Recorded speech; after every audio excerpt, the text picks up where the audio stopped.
Okay, this is a practical that uses a false colour index. It's just a way of trying to explain colour index and how it's used in astronomy. It doesn't actually apply to astronomy. It's just a way of looking at colour filters and how they can be used. The colour index that we use here is not the true one that we use for astronomy. That's the first thing we must make sure is very clear. Okay. This one here, we've got a light box, and the light box is over here, and we have a light meter. This is going to be in like our photometer. Remember, a photometer is a instrument that measures and counts photons using the photoelectric effect. And the light box sends light from the light box through to the light meter, going through two different filters, the colouring filter and the viewing filter. Okay. The results of the prac are shown here. So if we go down, we've got all these different colours of the filters. We've got red, orange, yellow, green, blue and violet. And the following table shows the colour permitted by each filter. So if we use the red filter, it allows red, orange, yellow and green to go through, but it doesn't allow blue and violet. If we use a yellow filter, it blocks red and orange but allows only yellow and green to go through and some blue but no violet. And if we were to, so I'll get rid of that, if we go use a blue filter, then it blocks these three colours, only allowing a small amount of yellow through, but it does allow green, blue and violet. So this table up here just tells us what each of the filters that we can use here can let through. So to explain what we're going to do, the apparatus is set up as shown in the diagram, and we're going to put in the first position a red filter. So here's our light box. So there's our little globe, okay, and we're going to use a red filter, okay, as the colouring filter. We're going to use a yellow filter, and we're going to place the yellow filter. So the yellow filter is placed in the viewing filter over here, and then the and then the colour meter. Come on, go black, and then still not going. Go black, and then the light meter reads it over here. Okay. This is repeated using the blue filter as the viewing filter. Okay, and so let's read that properly. The yellow filter is placed in the viewing filter and the light meter's reading is recorded, and then it's repeated by putting the blue filter in over here. Okay, so we put the blue filter in the second position. These colours are not changing as they should. Okay, so we replace blue with yellow. Okay. The blue filter is then placed in the colouring filter over here, and the whole thing is repeated. So the light meter's position is adjusted so it reads the same. The reason why we adjust the light meter to begin with is to make sure that we get standardisation throughout the prac. Okay. The yellow filter is then from step 3 is placed in the position of the bluing filter and so on, and this is repeated and so on. So let's just have a look at the results that you can read yourself. Okay, so going down, get this thing to work. Okay, so if we have a red filter as a colouring filter, so getting some colours up. So if we have the red filter over here, and the colouring filter, the intensity without any viewing filter is 150 lux. Okay, we're using lux here. If we use the blue filter, we still get 150 lux, because remember we changed the position of the filter to make sure that the light meter reads the same for both. So this is the light meter is in both cases the same.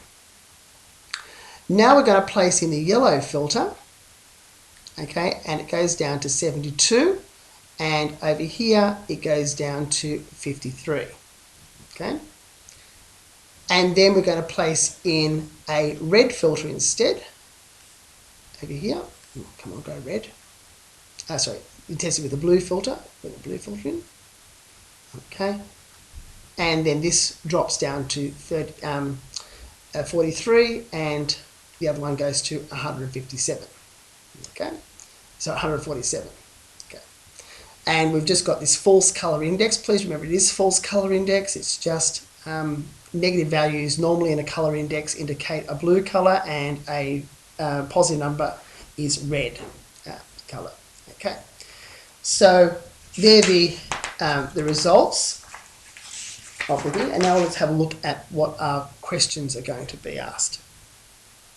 Moving down. Okay. Explain the results in terms of the light which is permitted by each filter. So what you need to be able to do here is to explain. Let's do the setup firstly. If we have the first colour is the red filter, and this one here is the blue filter, okay, and then we put in front of it the yellow filter, and then the yellow filter, okay. Now the red filter can allow the following colours to go through: red, orange, yellow, and green. Now this light comes from here towards the meter over here, and this yellow filter here can only allow, yellow blocks red and only allows yellow and green to go through. So red gets filtered out, and so does orange get filtered out. Now remember, it was 150 lux here, and that means that when you have those two colours alone, we get 72. Looking at the blue filter starts with a little bit of yellow, not much, but green, blue, and violet. And this yellow filter only allows yellow to go through and green to go through. So it blocks all of the blue and all of the violet. And remember, there wasn't much of this to begin with. And we got a value here of 53. Now, why 72 and why 53? Well, there's not much light left to go through, because we start firstly with only 4 colours, and it's now down to 2, and that gives us a value of 72, which is approximately half. And here we start with 150 again, but remember, we're only allowing really only one colour to come through, and that's 53. So that's the reason why this combination gives those two values. The next combination was the same again. We have the red filter. Let's get red up again. There's red, okay, and the blue filter. Okay, so red and blue filters. And we put in front of it the blue filter over here, okay. So I got these filters wrong. That should be a blue filter there. Right. Okay. So remember, this is the colouring filter, and this is the viewing filter, okay. So the first one here was red and blue with the yellows, and once again it's red and blue with the blues. Okay, so what does this allow through? Once again, it's Roy and G, and this one here is a little bit of yellow, and G, B, and V, it's BIV. This only allows, from this, the only thing that can go through this blue filter is the green, because R is blocked, O is blocked, and yellow is blocked. There was no blue here, okay? Now, this here allows all of this through. There is nothing blocked. G, B, and V. Okay? So what do we expect here? This was 150 to begin with, but we're really quartering the amount of light that comes through. So we should really go all the way down, and yes, we're getting around about a quarter of it, 143. This one here, we start at 150 again, and really nothing else is blocked. We see that really nearly all the light goes through. So we've got some light being bounced off, but that's not much at all. And that mostly probably reflection of light from the surface of the filter. So we can now explain why these numbers come about, because we are selectively blocking more light, or not blocking in this case, more light as it goes through. Okay. Take a few moments and see if you can write that up.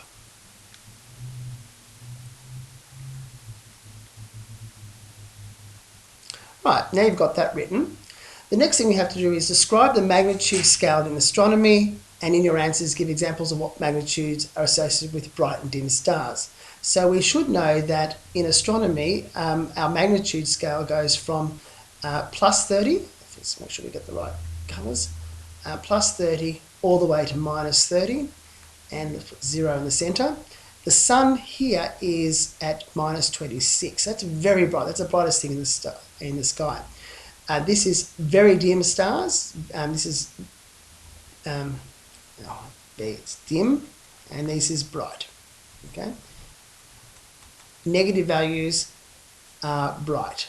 Okay, so those ones there. So in our examples, we give examples of what magnitudes associated with bright and dim stars. We've done that. Which of the shaded readings of the table would have the brightest magnitude or positive value, and which would have the most negative value? Now, the table it's referring to is back at the results table.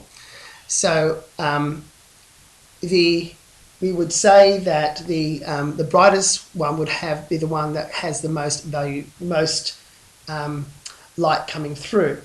So with the values that we've got are 72, 53, 43, and 147. They're the numbers from the shaded.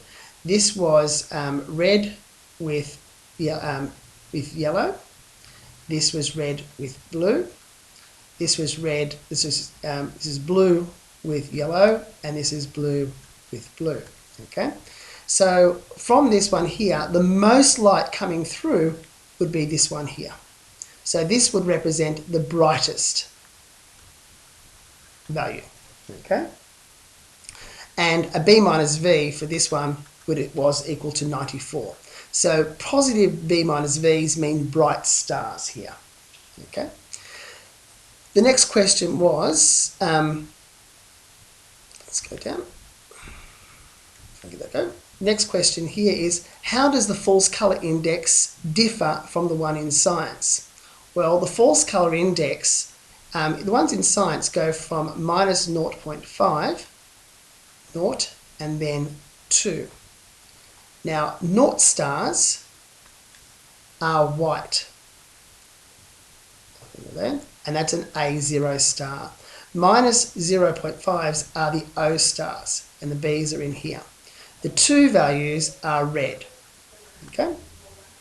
So negative values are hot, bright blue and stars, and to get towards it more 2s, you get more reds. So the difference is that we had the other ones which had more blue stars, 147. That was from the false, sorry, let's go again. The B minus V was 94 for blue stars and a minus 29 for red stars. So the opposite is happening here for the false colour index. So it compares exactly oppositely to what is going on with the scientific version. The last question there is, why are filters used in astronomy? Okay. Filters in astronomy, we have 3 filters in astronomy. We have the blue, we'll start with the visual filter, the blue filter, and also the ultraviolet filters. Now, why do we use them? Because we can find B minus V's index. We can also do U minus V indexes and also U minus V. Now, these are not done in this course.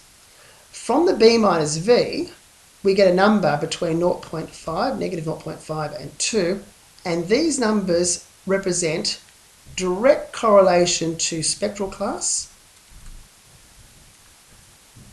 as well as temperature. And from that, we can then determine absolute magnitude, which is the big holy grail of astronomy, because if I know that, if I know the absolute magnitude, I already know the visual magnitude, which is the apparent magnitude. I know that one there. Therefore, I can find the distance to stars. So that's the reason why they are so important in astronomy. Okay. Okay. If you can then try answering on your own the last two questions, and the last two questions simply are magnitude questions. So here is case study 1. We've got some information about stars. We've got apparent, absolute, and their colour index. What can be determined about each of these stars? And I'm going to put what can be determined about each of these stars in a separate video. And case study number 2, the next one, it's not really a case study so much, just small questions. Case study number 2, going down, does the same thing, except this time it's not in a table and it gives you different values. And once again, I'll place that information and how to use them and what can be discovered about those stars in a separate video. Okay, thank you.